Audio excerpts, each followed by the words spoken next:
भारत आणि पाकिस्तानमधील तणाव वाढताना दिसतोय आणि काल ज्या पद्धतीने ऑपरेशन सिंधू हे पाकिस्तानमध्ये राबवण्यात आलं होतं.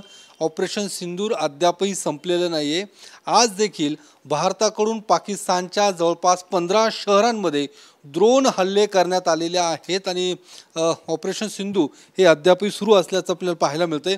सर, काय नेमकी प्रतिक्रिया आहे? कारण ज्या पद्धतीने पाकिस्तानकडून सातत्याने आगळीक होताना दिसते, जे काही बॉर्डर आहे त्या ठिकाणी सुद्धा फायरिंग केली जात आहे. अशा या सगळ्या परिस्थितीला तोंड देण्यासाठी भारताकडून सुद्धा पाकिस्तानच्या 15 शहरांमध्ये ड्रोन हल्ले करण्यात आलेले आहेत. सर्वप्रथम भारताने जो ड्रोन हल्ला केला आहे हा पाकिस्ताननी ड्रोन हल्ला केल्यानंतर केला आहे. आपण पहिले नाही केला आहे, पहिले सुरुवात आपण नाही केलेली आहे. पाकिस्तानने पहिले ड्रोन हल्ले केले, आपलं थोडंसं नुकसान झालं आणि आपली तयारी होती तशी की जर पाकिस्तानने ड्रोन हल्ले केले तर आपण त्याचं प्रत्युत्तर कसं द्यायचं ही तयारी होती, यात काही शंकाच नाही आहे. परंतु ड्रोन हल्ल्याची सुरुवात हे पाकिस्तानने केलेली आहे. लाहोरमधून त्यांनी फायर केले, कराचीच्या बाजूला त्यांनी ट्राय केले, असे अनेक जागी त्यांनी ड्रोन हल्ले केलेले आहे. आणि त्याच्या उत्तरामध्ये भारताने मग ड्रोन हल्ले केले. लाहोरचं आपल्याकडे टेक्नॉलॉजी अशी आहे की आपण आपल्याकडे इथे बसून त्यांचे सॅटेलाईट कंट्रोल जे आहे सिस्टम त्याला आपण ध्वस्त करू शकतो. आपण तेच केलेले आहे. आणि आपले मग ड्रोन हल्ले आपण त्यांना म्हटलं आहे तुम्ही आमचा एक माराल आम्ही तुमचे 10 मारू. तीच आपण केलेलं आहे की नंतर आपण वेगवेगळ्या शहरांमध्ये जिथे जिथे आतंकवादी लपण्याची शक्यता आहे तिथे आपण ते ड्रोन हल्ले केलेले आहे. आपण पाकिस्तानच्या माणसांवरती नाही गेलेले आहे. पाकिस्तानच्या लोकांशी आपला काहीही शत्रुता नाही आहे. आपली जी शत्रुता आहे ती आहे पाकिस्तान समर्थित आतंकवादी, पाकिस्तानी सैन्य जे हा आतंकवादीला संतावन देतो आणि त्या सैन्याला कंट्रोल करणारे लोक, ह्या तिघांनाच पाहतो आहे. आणि जिथे जिथे हे असतील आपण तिथे हल्ले करू. प्रत्युत्तरमध्ये पहिली जी आहे ड्रोन फाईल हे पाकिस्तानने केली होती. हल्ल्यात 16 लोकांचा मृत्यू देखील झालेला आहे. हां, 16 भारतीयांचा मृत्यू देखील झालेला आहे. झाले ना. तर पहिले हल्ला तो केला, ठीक आहे ना. आणि एकदा शत्रूंनी जेव्हा सुरुवात केली तर आपण कोणते शस्त्र वापरायचे, आपण कोणती प्रतिक्रिया ते आपण ठरवतो. आपण शत्रूला नाही विचारत आहे. आणि भारताने तेच केलं आणि तेच करेल आहे. आणि पंतप्रधान संरक्षण मंत्री म्हटलं होतं की हे सुदर्शन 2 चाललं आहे. म्हणजे ऑपरेशन सुदर्शन जे आपण सुरुवात केली परवा पहलगामच्या हल्ल्यानंतर आतंकवाद्यामध्ये, तर तो एक पार्ट 1 होता. आता पार्ट 2, मग पार्ट 3, पार्ट 4 असे चालतील ते. तर म्हणजे सैनिकी ऑपरेशन बंद नव्हते झाले. त्यात आपण थोडासा वेळ घेतला की पाहू पाकिस्तान सुधारतं की नाही. पाकिस्तान सुधारायला तयार नाही म्हणून आपल्याला हे हल्ले करावे लागले. जवळपास पाकिस्तानमध्ये 50 ड्रोन हल्ले झालेत. यामध्ये त्यांची एअर डिफेन्स सिस्टीम जी आहे ती पूर्णपणे बंद पडली. म्हणजे लष्करी दृष्टिकोनातून पाकिस्तान त्या ठिकाणी देखील फेल होताना आपल्याला पाहायला मिळतोय. बरोबर आहे. कारण की आपल्याला युद्धशास्त्र म्हणतं की शत्रूची चाबी कुठे आहे ते आपल्याला धरली पाहिजे. त्यांच्याकडे जे टेक्नॉलॉजी आहे ड्रोन हल्ले रोखण्याकरता, एअर डिफेन्स सिस्टम आहे, आपण ते पहिले बंद केलं. कारण की एअर डिफेन्स सिस्टम जर संयुक्त असतं तर मग आपले ड्रोन हल्ले सक्सेसफुल झाले नसते. ह्याकरता आपण ते सिस्टम बंद केलं पहिले आणि मग आपले हल्ले सुरू झालेले.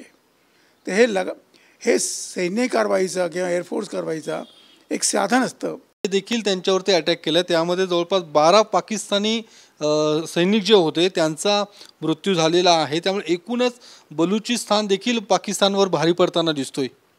मी परवा तुमच्या टी व्हीवर इंटरव्ह्यूमध्ये सांगितलं होतं की येणाऱ्या 5 वर्षामध्ये बलुचिस्तान पाकिस्तानकडून वेगळा होईल. बलुचिस्तानवर पण पाकिस्तानने आतंक केलेला आहे आणि ह्या कारण त्याचा बदला घेण्याकरता बलुचिस्तानने केलं असेल. ते बलुचिस्तानचे लोक स्वतः नाही करत आहे, पण त्यांच्यावरती जेव्हा अन्याय होतो तेव्हा ते करतात आहे आणि ते म्हणतात आहे की आम्हाला पाकिस्तानबरोबर राहायचं नाही. मी परवाच तुम्हाला म्हटलं होतं तुमच्या इंटरव्ह्यूमध्ये की येणाऱ्या 5 ते 10 वर्षाच्या आतमध्ये सिंध पाकिस्तानपासून वेगळा होईल, बलुचिस्तान वेगळा होईल, खैबर पख्तूनख्वा राहील, फक्त पाकिस्तान पंजाब राहून जाईल. बाकी 4 तुकडे पाकिस्तानचे होतील. ह्यात मला मुळी शंका नाही आहे. मी विचार करतो पुढच्या 15-10 वर्षाचा आणि त्या अंदाजावरती मी सांगतोय. आणि जे आपणनी विचारलं की बलुचिस्तानच्या लोकांनी त्यांचे सैनिक मारले, अगोदर पण मारले होते, 20 सैनिक मारले होते, ट्रेन त्यांनी त्यांची तोडली, तर ते करतातच आहे. जे पाकिस्तान भारताबरोबर करतंय बलुचिस्तान त्यांच्या स्वातंत्र्य करतात ते तिथे करतात आहे. आपल्याला त्यांचा काही संबंध नाही, म्हणजे असं नाही आहे की आपण त्यांना काही मदत करतोय ते मागत नाही, असं नाही आहे. ते पाकिस्तानशी आपलं आंतरिक जी त्यांची सहल आहे ते स्वतः करतात आहे.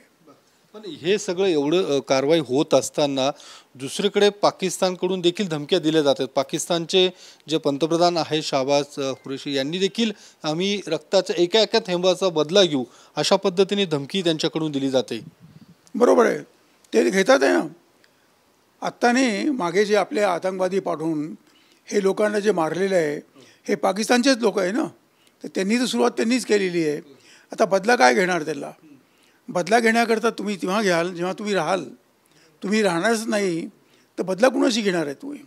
आणि कशाबद्दल घेताय तुम्ही बदला?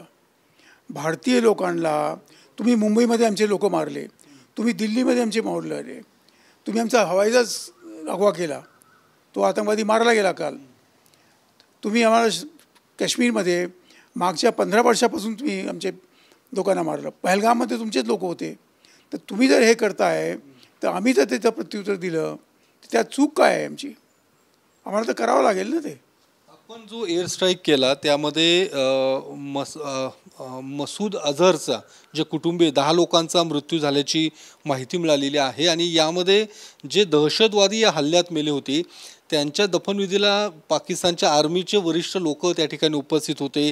जी माहिती मिळाली की पाकिस्तानचा ध्वज देखील या लोकांना लपेटून त्यांचा दफनविधी त्या ठिकाणी पार पडल्याचं पाहायला मिळालं. एकूण पाकिस्तान आर्मीचा जो काही चेहरा आहे ते या निमित्तानं उघड झालं आहे असं वाटतंय. अगदी बरोबर आहे. कारण की मी पाहिलं आहे ते व्हिडिओवरती आलं होतं की जे आतंकवादी मारत होते त्यांचं जे शव होतं त्याच्यावरती पाकिस्तानचा फ्लॅग होता. इतकंच नव्हे तर त्यांच्या प्रोसेशनमध्ये जेव्हा फ्युनरल प्रोसेशन करता पाकिस्तानी सैन्याचे लोक त्याच्याबरोबर होते. म्हणजे आतंकवादी जे आहे हे पाकिस्तानी सैन्याचा एक भाग आहे आणि पाकिस्तानी सैन्य हे पाकिस्तानचा भाग आहे.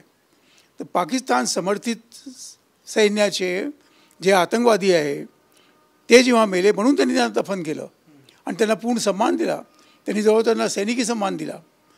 कारण की हे करण्याचं कारण आहे की आतंकवादी जे आहे हे आज पाकिस्तानला कंट्रोल करतात आहे. पाकिस्तान आता आतंकवादींना कंट्रोल करेल की नाही माहीत नाही, पण आता आतंकवाद जो आहे हा पाकिस्तानमध्ये कंट्रोल करतो आहे. धन्यवाद सर. तर आपण पाहिलं आपल्यासोबत आत्ता लेफ्टनंट जनरल दत्तात्रय शेकटकर होते ज्यांनी या सगळ्या विषयासंदर्भात ज्या पद्धतीने भारत पाकिस्तानमध्ये तणावाची परिस्थिती निर्माण झालेली आहे यावर त्यांनी आपलं भाष्य केलेलं आहे. कॅमेरामन तुषार ननावरेसह योगेश बोरसे, TV9 मराठी, पुणे.